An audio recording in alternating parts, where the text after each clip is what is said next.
Hello मेरे प्यारे students, क्या हाल चाल। फर्स्ट क्लास, शानदार, जानदार, एकदम झकास। पिछली क्लास में हम लोग दो चर वाले रैखिक समीकरण को कंप्लीट किए थे। आज उसी चैप्टर का हम लोग एमसीक्यू यानी पिछले कई सालों में पूछे गए, बिहार बोर्ड में पूछे गए कुछ सवाल हैं जो हम लोग टॉप 25 क्वेश्चंस को हम लोग आज डिस्कस करेंगे। ये बिल्कुल सारे के सारे क्वेश्चंस क्या हैं, इंपॉर्टेंट क्वेश्चंस हैं जो कि आपके बोर्ड एग्जाम को फोकस करके इसको तैयार किया गया है और 100% ये पक्का पूछे गए सवाल हैं जो आपके पिछले कई सालों में पूछे जाते हैं। आपका मैथ्स क्लास डेली आपका लाइव होता है शाम के 7 बजे।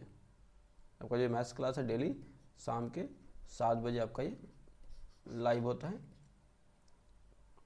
तो चलिए बिना देरी के आज की सब लोग टॉप 25 क्वेश्चन को डिस्कस करते हैं। चैप्टर का नाम क्या है? ये आपका चैप्टर वाइज एमसीक्यू है। Chapter wise practice. इसमें आपको जो 25 क्वेश्चंस मिलेंगे सारे के सारे इसी चैप्टर से हैं, यानी दो चर वाले रैखिक समीकरण के। तो वीडियो को स्टार्ट करने से पहले अगर आपने हमारे चैनल को सब्सक्राइब नहीं किया तो हमारे चैनल को सब्सक्राइब करेंगे, वीडियो को अपने दोस्तों के साथ शेयर करेंगे और वीडियो को लाइक करेंगे और वीडियो तक अंत तक बने रहेंगे। वीडियो ये आपके 25 इंपॉर्टेंट क्वेश्चन हैं, सारे के सारे एमसीक्यू यानी ऑब्जेक्टिव क्वेश्चन है जो बोर्ड परीक्षा 2027 के लिए बहुत important, most very very very very important. ठीक है, तो चलिए हम लोग शुरू करते हैं। फर्स्ट क्वेश्चन क्या कह रहा है? रैखिक समीकरणों x प्लस वाई, रैखिक समीकरणों x plus y equal to 4 और 2x plus 2y equal to 8 का युग्म है। देखिए एक इक्वेशन तो ये दिया हुआ है x plus y equal to 4, दूसरा वाला क्या दिया हुआ है 2x plus 2y equal to 8। इसमें अगर हम लोग 2 कॉमन ले लेंगे तो कितना हो जाएगा, यहाँ x यहाँ y इक्वल टू 8। इसी को हम लोग क्या लिख सकते हैं, 2 को इस साइड लेके आएंगे तो x plus y equal to 8/2 equal to 4 आ जाएगा। क्या इस इक्वेशन और इस इक्वेशन में कोई डिफरेंस है? नहीं, दोनों सेम है। मतलब इसका अगर किसी तरह का भी ग्राफ बनेगा इस इक्वेशन का, इस लाइन का किसी मान लेकर यही ग्राफ बनता है तो इसका भी सेम आएगा। तो इसी को हम लोग कहते हैं, इसी को कहते हैं हम लोग समपाती रेखाएं। क्लियर? इसी को कहते हैं समपाती। और जितने भी समपाती रेखाएं होते हैं वो सारे के सारे क्या होते हैं, वो समपाती रेखाएं हमेशा संगत होते हैं। तो कौन सा ऑप्शन होगा आपका? संगत होते हैं। और संपाती रेखाएं कितने, देखिए ये एक लाइन है, इसी के ऊपर अगर दूसरा लाइन है तो ये एक दूसरे को किस किस पॉइंट पे टच कर रहा है, तो हर एक पॉइंट पे टच कर रहा है, मतलब अनगिनत पॉइंट पे टच कर रहा है। तो इसका आंसर क्या होगा? यह तो संगत होता है तथा अपरिमित रूप से अनेक हल होता है। क्लियर? अब क्वेश्चन नंबर 2 देख लेते हैं हम लोग। यदि रैखिक समीकरणों के युग्म a1/a2 बराबर b1/b2 बराबर नहीं c1/c2 है तो रेखा कौन सी होगी?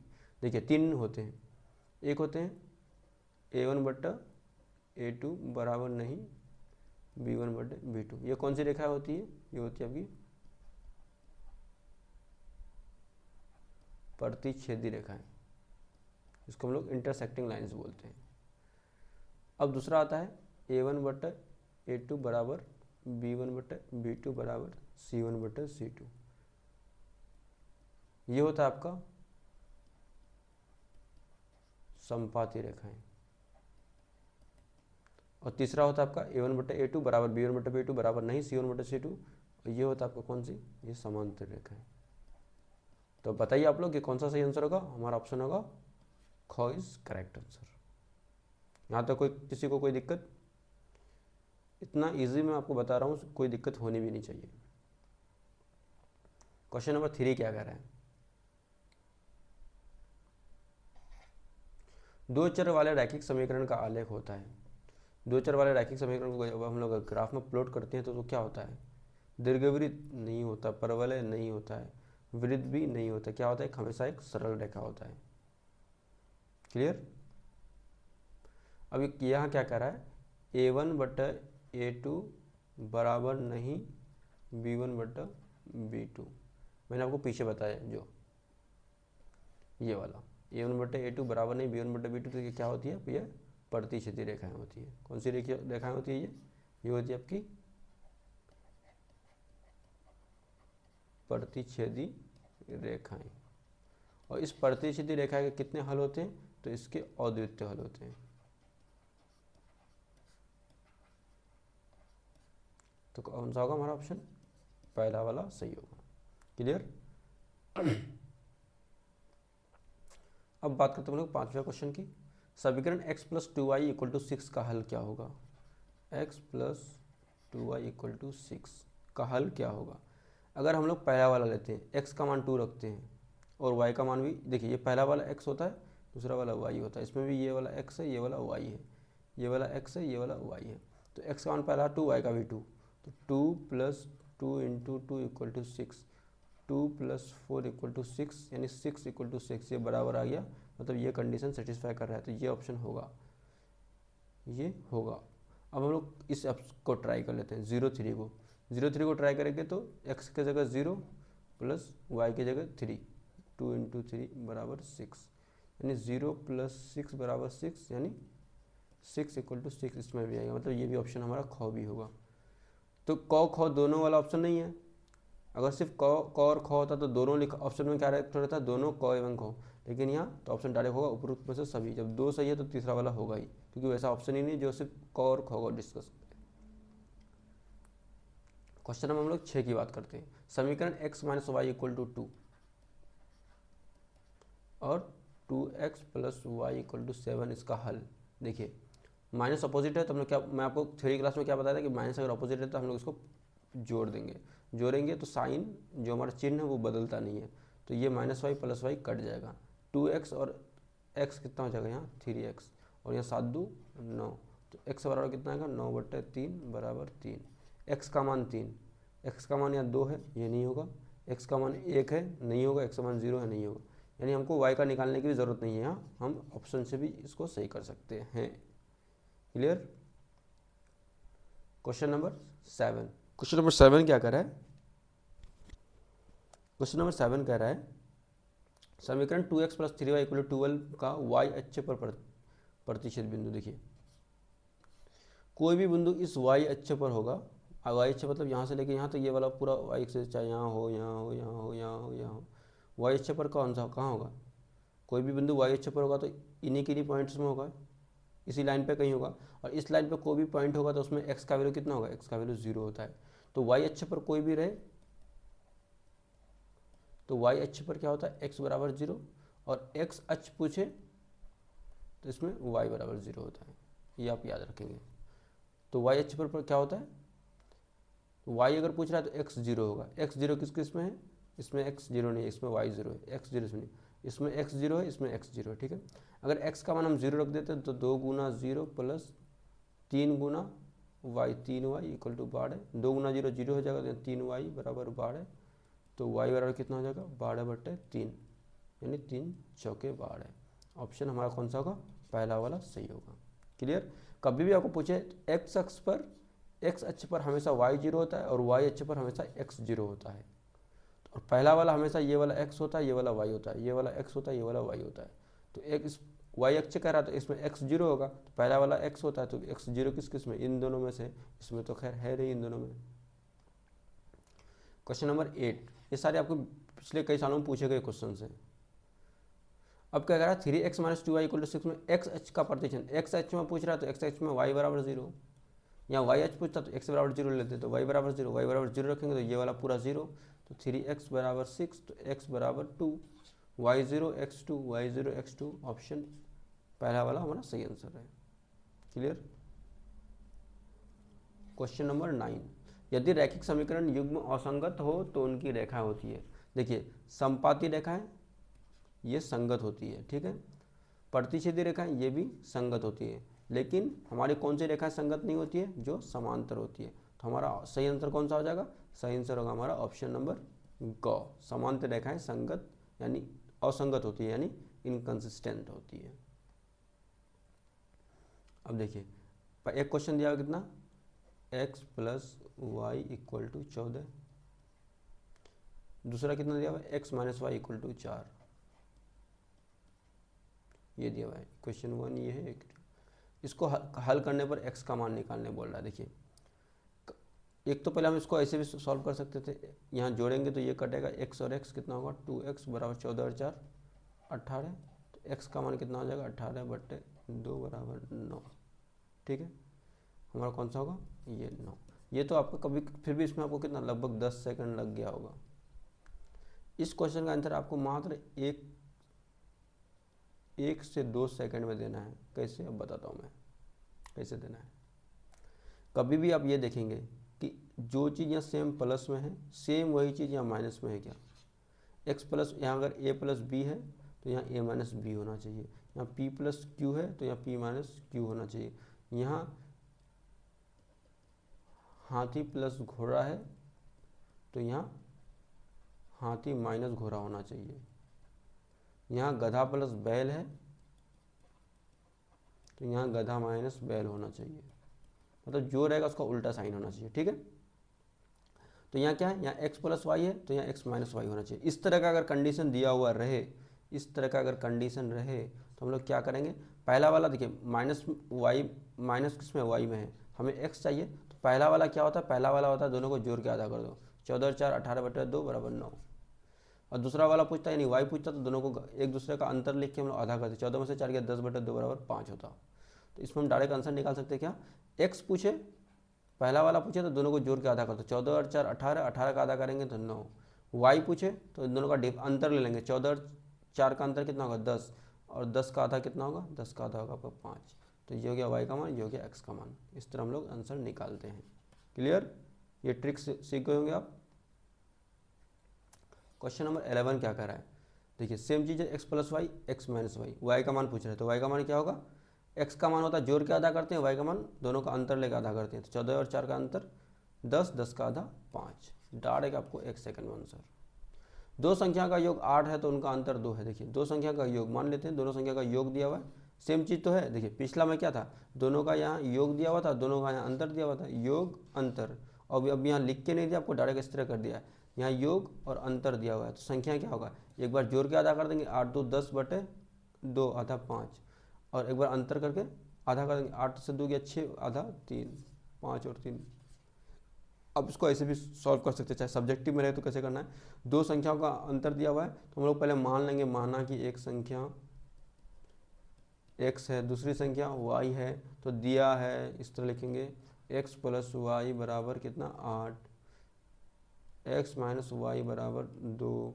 अब इसको हम लोग जोड़ेंगे तो y से y कटेगा, x और x 2x होगा, 8 और 2 10 होगा, x का मान इस तरह से 10/2 बराबर 5 आएगा। फिर इस 5 को हम लोग किसी भी इक्वेशन में पुट करेंगे तो फिर 5 प्लस वाई बराबर 8 होगा, तो y बराबर 8 माइनस 5, इसलिए y बराबर 3 होगा। इस तरह आपको सब्जेक्टिव में करना है। लेकिन आपको सर्फ क्लासेस में क्या करना है, सर्फ क्लासेस में ये सारी चीज़ कुछ भी आपको नहीं करनी है, ये सारी कुछ भी चीज़ नहीं करनी है। सिंपली आपको क्या करनी है, दो संख्या का योग दिया हुआ है, दोनों का अंतर दिया हुआ है, तो क्या पूछ रहा है, संख्या पूछ रहा है, तो पहला वाला संख्या क्या होगा, दोनों को जोड़ के आधा करो, 8 और 2 10, 10 का आधा 5। दूसरी संख्या पूछा, दोनों का अंतर करके आधा करो, 8 से 2 गया 6, 6 का आधा 3, 5 और 3, हमारा option A is the correct answer. Clear. अब आते हैं हम लोग क्वेश्चन नंबर 13। पिता और पुत्र की वर्तमान आयु का योग 40 है। यदि पिता की आयु x है, देखिए पिता का प्लस पुत्री का, दोनों का वर्तमान आयु का योग कितना है 40 साल है। यदि पिता की आयु x वर्ष है, पिता की आयु x वर्ष है, तो पुत्री की आयु y वर्ष है, तो इसको समीकरण में क्या लिखेंगे, पिता के प्लस पुत्री था यहाँ, तो पिता की जगह x लिख देंगे, पुत्री की जगह y लिख देंगे, दोनों का जोड़ कितना था 40, यानी x plus y equal to 40। फिर से हमारा पहला वाला ऑप्शन सही होगा। यहाँ तक कोई दिक्कत किसी को। Question number 14। इंक कलर हम लोग पहले थोड़ा चेंज कर लेते हैं, ब्लैक ब्लैक ब्लैक ब्लैक में सही लगता है, ये वाला रख लेते हैं। दो चर वाले रैखिक समीकरण का व्यापक यानी समान रूप क्या होता है। दो चर वाले रैखिक समीकरण का मैंने आपको स्टैंडर्ड फॉर्म बताया, जिसको हम लोग व्यापक कहते हैं, स्टैंडर्ड फॉर्म ये होता है ax plus b y plus c equal to 0। तो इस हिसाब से हमारा कौन सा ऑप्शन होगा, तो हमारा option ax plus b y plus c equal to 0 पहला वाला सही होगा। समीकरण a1x plus b1y plus c1 equal to 0, ये भी स्टैंडर्ड फॉर्म में कब, जब हमें उसका जोड़ा ना होना, पेयर यानी युग्म में लिखना हो। a2x plus b2y plus c2 equal to 0, ये दूसरा वाला है।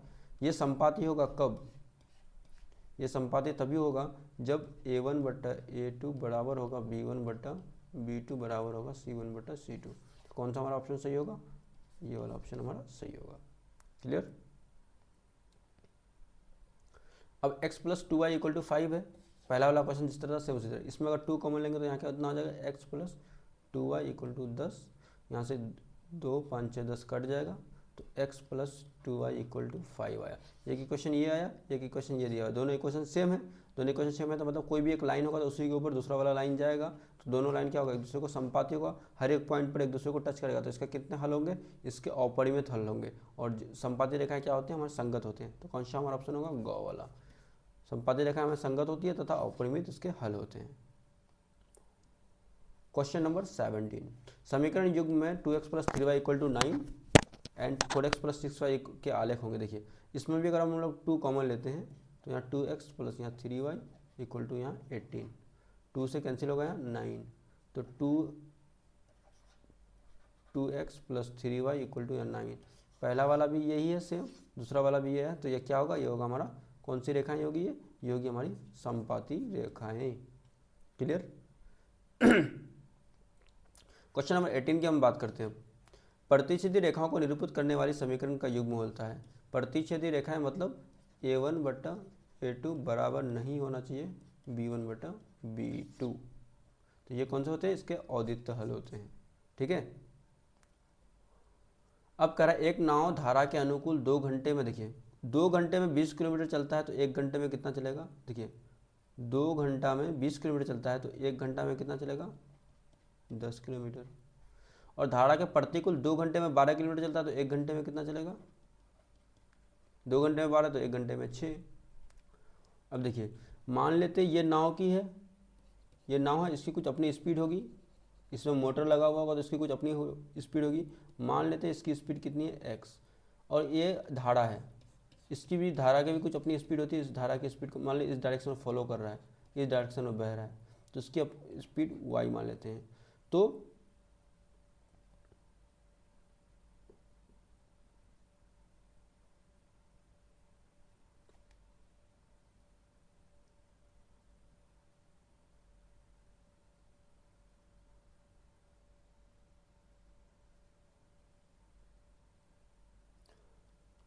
एक घंटा में ये 10 किलोमीटर चलती है, 1 घंटा में ये 10 किलोमीटर चलती है, तो 1 घंटा में जो चीज़ चलती है वही तो उसका एवरेज मतलब 10 किलोमीटर पर आवर, और ये भी 6 किलोमीटर पर आवर। ठीक है।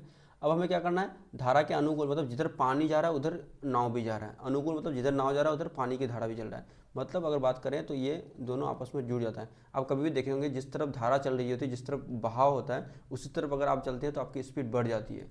तो इसी तरह दोनों का स्पीड यहाँ जुड़ जाएगा, x plus y equal to कितना हो जाएगा? 10 हो जाएगा।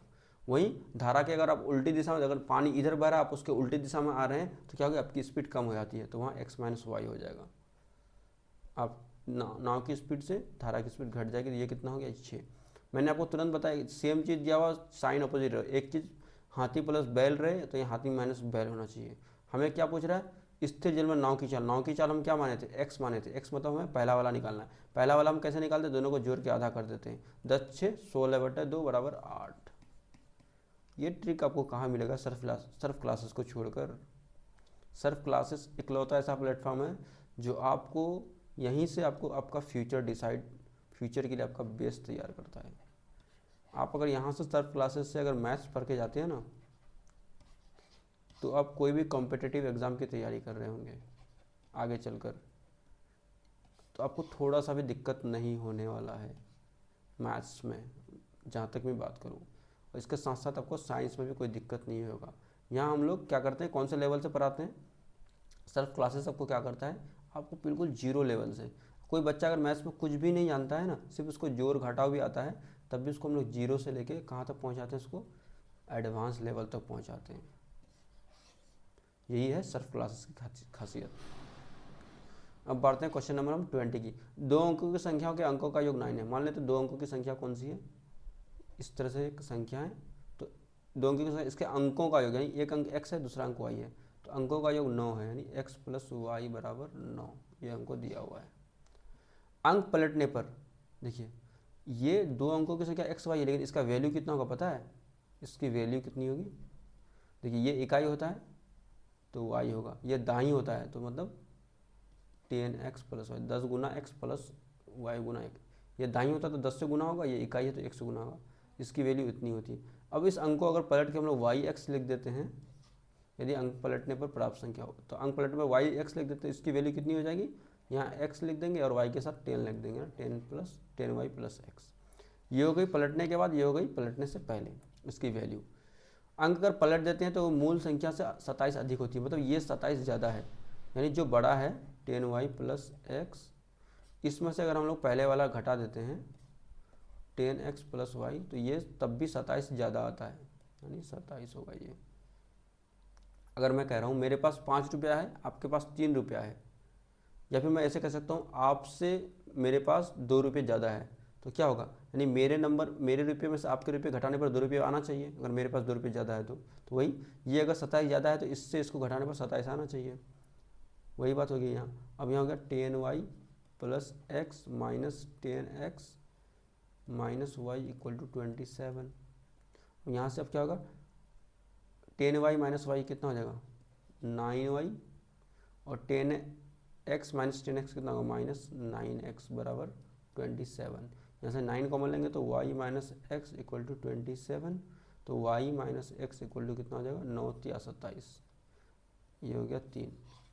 देखिए y प्लस एक्स का वैल्यू कितना 9 दिया हुआ है, और y minus x equal to 3। मैंने क्या बताया, अगर यहाँ हाथी प्लस घोड़ा है तो हाथी माइनस घोड़ा होना चाहिए, तो पहला वाला क्या है, अब यहाँ पहला वाला y आ गया है, पहला वाला y आ गया, तो y का वैल्यू कितना आ जाएगा, दोनों को जोड़ के आधा, 9 3 12 बटा 2 बराबर 6, 9 3 12 बटा 2 बराबर 6, 9 3 12 बटा 2 बराबर 6। दूसरा वाला क्या होता है, दूसरा वाला होता है उसका अंतर का आधा, 9 अंतर का आधा, 9 और 3 का अंतर कितना होगा, 9 माइनस 3 बराबर 6, 6 का आधा 3, तो y आ गया 6, x आ गया 3। तो वो क्या कर रहा है, इकाई एवं दाही के अंकों का अंतर, अब इन दोनों का अंतर पूछ रहा है, तो इन दोनों का अंतर कितना होगा, 6 और 3 का अंतर, 6 माइनस 3 बराबर 3, तो हमारा कौन सा होगा 3। 3 हमारा कौन सा ऑप्शन है, 3 हमारा कौन सा ऑप्शन है वो देख लेते हैं, हमारा है ऑप्शन पहला वाला, 3 इज द करेक्ट आंसर। कोई दिक्कत यहाँ तक। अब क्वेश्चन नंबर 21 क्या कह रहा है, वियोजन विधि यानी जिसको हम लोग एलिमिनेशन मेथड कहते हैं, कुछ याद आया एलिमिनेशन मेथड से, इसमें हम लोग क्या क्या करते हैं, तो इसमें हम लोग क्या करते हैं, सबसे पहले मान लिया अगर कोई 2x plus 3y equal to 10 है और 3x plus 2y equal to 6 है, तो हम लोग क्या करते थे, किसी भी चाहे x वाले का हो या y वाले का, दोनों में से किसी भी एक का चर को हम लोग बराबर करते हैं। तो इसको हम लोग क्या करते हैं, इसको 3 से मल्टीप्लाई करते थे, इसको 2 से मल्टीप्लाई करते थे, तो यहाँ 6x यहाँ 6x हो जाता है। तो इसमें हम लोग क्या करते हैं, एक चर के गुण, एलिमिनेशन मेथड में समीकरणों को हल करने के लिए सबसे पहले क्या किया जाता है, सबसे पहले एक चर के गुणांक को बराबर किया जाता है। जैसे यहाँ से 3 से गुना किया तो यहाँ भी 6 आ गया, और यहाँ 2 से गुना किया तो यहाँ भी 6 आ गया, दोनों को हम लोग बराबर कर दिए। तो एलिमिनेशन मेथड यानी वियोजन विधि में हम लोग सबसे पहले क्या करते हैं, एक चर के गुणांक को एक चर के गुणांक को हम लोग क्या करते हैं, बराबर करते हैं। Clear my point. Question number 22 क्या कर रहा है, क्रॉस गुणन विधि यानी cross multiplication method, cross multiplication method यानी क्रॉस गुणन विधि, इसका प्रयोग किस में किया जाता है, बहुपद का शून्य निकालने में, बिल्कुल नहीं। त्रिकोणमिति का सर्वसमीकरण को सिद्ध करने में नहीं, द्विघात समीकरण को हल करने में नहीं, इसका हम लोग उपयोग करते हैं दो चर वाले रैखिक समीकरण युग्म को हल करने के लिए। तो हमारा दूसरा वाला ऑप्शन सही होगा। क्वेश्चन नंबर 23 क्या कर रहा है, जब समीकरण युग्म की रेखाएं समांतर होती है, समांतर होने के लिए कंडीशन क्या होना चाहिए आपका, अब तक आपका जबान से निकल जाना चाहिए, A1 बटा A2 बराबर B1 बटा B2 बराबर नहीं C1 बटा C2, ये होगा आपका समांतर। संपाती रहेगा तो सब तो बराबर होगा, और द्वितीय में पहला टर्म ही नहीं लग जाएगा, कोई हल नहीं होता, बिल्कुल समांतर रेखा का कोई हल नहीं होता। तो वो युग्म क्या कहलाता है, जब भी समांतर रेखा है, सिर्फ समांतर रेखा असंगत होती है, इनकंसिस्टेंट होती है, ठीक है। सेकंड लास्ट क्वेश्चन आज के इस वीडियो का 24, क्योंकि आज हम लोग क्या करें, कितने क्वेश्चन करेंगे, 25 क्वेश्चन करेंगे। देखिए x plus y equal to 5 है, इसमें अगर 2 हम लोग कॉमन ले लेते हैं तो ये कितना, x प्लस वाई बराबर 10, 2 5 10, यानी यहाँ भी x प्लस वाई बराबर 5। जब दो समीकरण समान हो जाए तो वो क्या होती है, वो संपाती होती है, वो संगत होती है, और A1 बटे A2 बराबर B1 बटे B2 बराबर C1 बटे C2 होता है। देखिए कोई भी दो समीकरण अगर सेम आ जाए तो पहला कंडीशन वो क्या होगा, वो संपाती होगा, दूसरा वो संगत होगा, तीसरा क्या होगा, A1/A2 बराबर होगा B1/B2 बराबर होगा C1/C2। हमें क्या पूछ रहा है? तो इसके आलेख, इसके ग्राफ क्या होंगे? इसके संपाती रेखा के ग्राफ, जैसे एक लाइन होता है तो इसी के ऊपर दूसरा लाइन होता है, यानी दो भिन्न प्रतिच्छेदी रेखाएं, ये तो बिल्कुल नहीं होगा। दो समांतर रेखा, ये भी नहीं होगा। एक बिंदु, ये भी नहीं होगा। यानी एक ही रेखा होता है, उसके ऊपर दूसरी वाली रेखाएं चढ़ी हुई रहती हैं, जिसको हम लोग संपाती कहते हैं। अब बढ़ते हैं हम लोग आज की इस वीडियो का, आज के इस सेशन का लास्ट क्वेश्चन की तरफ। Question number 25। दो चर वाले रैखिक समीकरण का युग्म, दो चर वाले रैखिक समीकरण युग्म को हल करने की बीजगणित विधियां हैं। केवल सिर्फ आलेख विधि, ये तो आलेख विधि तो कुछ अलग ही हो गया। बीज केवल वर्ग विधि, ये भी नहीं। गुणनखंड विधि, ये भी नहीं। तो प्रतिस्थापन होता है, वियोजन तथा क्रॉस गुणन, ये तीनों किसके अंदर आता है? ये बीजगणितीय विधियों के अंदर आता है। तो हमारा कौन सा ऑप्शन होगा? पहला वाला ऑप्शन हमारा सही होगा। तो आपके कमेंट कीजिएगा आप कि इस 25 में से आपने कितने क्वेश्चन सॉल्व किए। नीचे आप 25 लिख देंगे, ठीक है। और ऊपर आपके जितने क्वेश्चन सॉल्व हुए, चाहे आपके 15, 20, 22, 23 जितने क्वेश्चन हुए, आप उस क्वेश्चन को ऊपर लिख देंगे और आप कमेंट करेंगे। कमेंट करना नहीं भूलेंगे आप। जितने भी क्वेश्चन, आप जितने भी आपके मार्क्स आ रहे हैं, मान अगर आपके 22 ठीक हुए तो 22 इस तरह 25 लिख देंगे कमेंट में, ठीक है। और जी हाँ, आपने अगर हमारे चैनल, कौन सा चैनल? सर्फ क्लासेस, इसको अगर आपने अभी तक सब्सक्राइब नहीं किया है तो आप इतनी गद्दारी ना करें, आप इस चैनल को सब्सक्राइब कर दें, इस वीडियो को शेयर कर दें। और कोई भी डाउट हो तो आप उसको कहाँ पूछ सकते हैं? उसको आप कमेंट बॉक्स में पूछ सकते हैं, ठीक है। तो आप सबका बहुत बहुत धन्यवाद, बहुत बहुत शुक्रिया। मिलते हैं फिर हम लोग नेक्स्ट क्लास में। और आप लोग, हाँ, आप लोग एक कमेंट ये भी करेंगे कि नेक्स्ट चैप्टर कौन सा होगा मैथ्स का, नेक्स्ट चैप्टर कौन सा स्टार्ट किया जाए, ठीक है। चलिए मिलते फिर हम लोग नेक्स्ट क्लास में।